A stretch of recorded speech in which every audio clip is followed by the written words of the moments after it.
Is this the perfect hot wing? Eating wings that aren't crispy? Now that should be illegal. Oh. In this video, I'm going to show you how to make the crispiest wings ever to come out of a barbecue. So just sit right back, grab a drink or two, and let's get into it. Now, cooking time for this recipe is 45 minutes, or for those of you who love to use my beer timer, you're looking at a 2-beer cook. Cheers. Subscribe. For this recipe, we need some wings. And lucky for me, Mickey out at Gippsland Premium Meats had some. Now, I did ask him to remove the tips because I didn't want to use them today. Just place them on a tray and glove up and dry them off with some paper towel, because you just can't trust what Mick gets up to. Smut! Relax. Mick doesn't do anything wrong with the chickens. It's the sheep that he likes. Place all of the wings into a large bowl. All of them. And then just spray with a little oil. And toss the wings to make sure they're all covered. And this is where the recipe changes for me, because I would normally now add in some baking powder to help crisp up the chicken. But we are changing that today. Add in our secret ingredient, which is 2 tablespoons of cornstarch, or corn flour here in Australia, but elsewhere in the world it's called cornstarch. Corn flour is something else. Are you confused yet? Good, I was for ages as well. Now, adding into this bowl of confusion, we want to add some SPG, or salt, pepper, garlic. Sergeant seasoning on board for action. Enemy acquired, preparing to salt. Enemy advancing, reloading with pepper. They just won't stop, finishing off with garlic.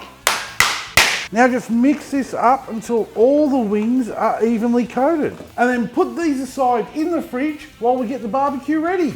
Today I'm using a 57cm Weber kettle, and I'm pairing it up with a kettle cone because I want to be cooking at high indirect temps of around 240 degrees Celsius today. And how I'll do that is by 3/4 filling a chimney starter with briquettes. I'll light them up, and once they're fully ashed over, I'll grab my kettle cone, I'll place it in the middle of the charcoal rack, and I'll dump the fuel into it. And carefully place the grill back in. Jesus Christ.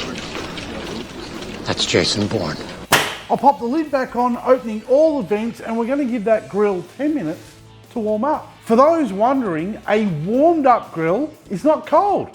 It's like science. The time has come to sacrifice our wings to the barbecue gods of taste and all that is good by placing them around the outer part of that cooking grill, as this is where that high heat is being forced by that kettle cone.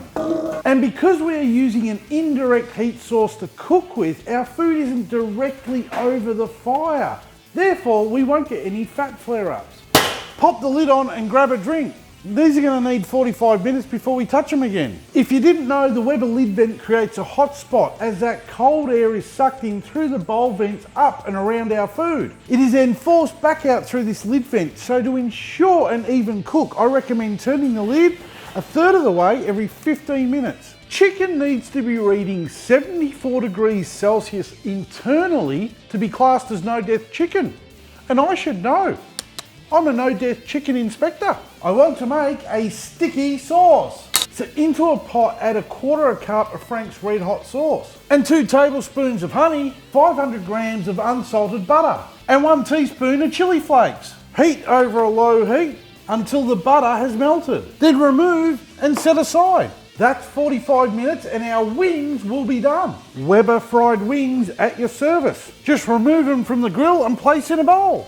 And just checking one now for crispiness, and wow, crispy is an understatement. Just add the sticky hot sauce to the wings, then toss to make sure they all get covered, and then put back in the barbecue for 5 minutes. Okay, that's 5 minutes up, so we can get them out of the Weber and let them rest for a couple of minutes and then serve them up.